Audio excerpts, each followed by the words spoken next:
Swali lingine? Yes, my name is Glody Murabazi for AFP. Nilitaka kujua mheshimiwa, mutaenda kupigana na hao waasi wa M23 ambao Rwanda inaweka mkono ama wala ina sapoti, ama mutabaki tu mkiwa katikati? Wala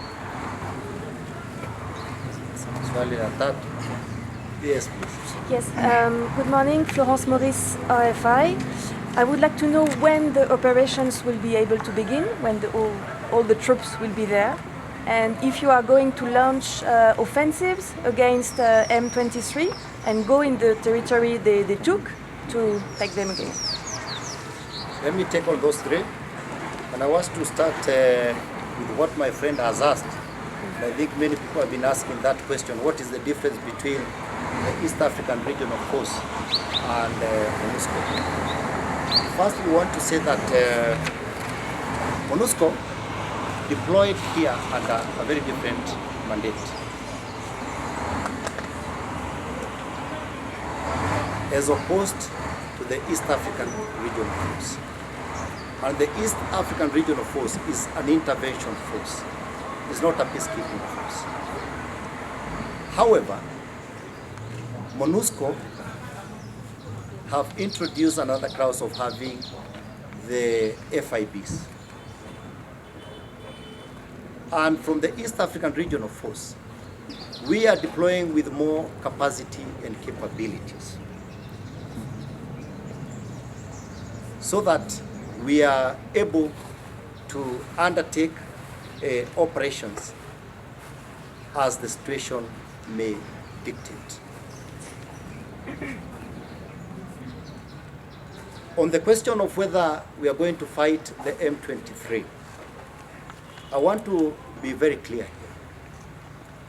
I've said that the heads of state approved 3 tracts. And the first priority was the political process.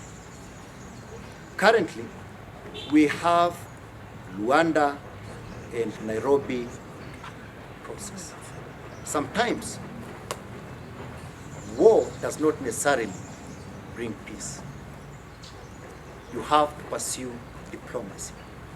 The second on that track, and is very critical for you to note, is the issue of disarmament and demobilization, not only targeting M23, because we seem our focus to be on M23.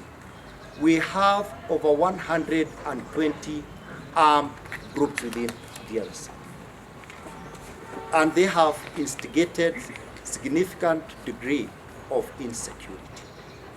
If these 2 tracks fails, then we will automatically transit to the 3rd track, that is military action.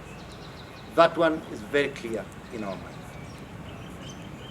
But this has to be sequenced, political, the DDR. And those who fails or refuses to voluntarily disarm, then we'll go for them. We have no doubt about that in our mind. You have asked when the operation is going to start.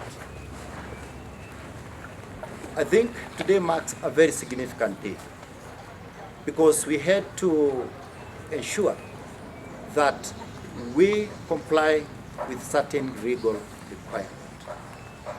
We started with the signing of the Status of Force Agreement, that DRC, being a sovereign state, must commit itself that they have allowed that the regional force can be.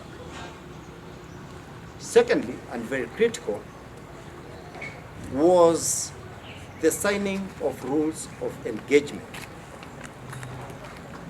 that bounds how troops will conduct the operation in strict compliance with the law of armed conflict, Geneva Convention, and law of this country.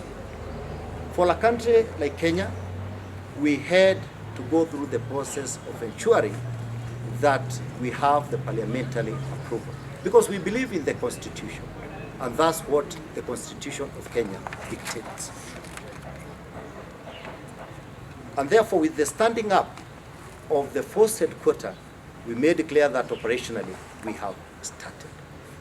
And I think it is evident that the flags are there, the force commander is there, the deputy force commander is here, and other staffing officers are here, including the advance party, that is the team that is supposed to run the force headquarters.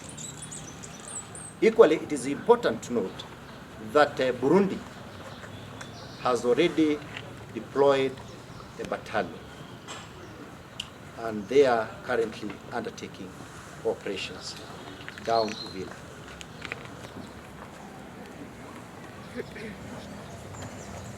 For the next batch.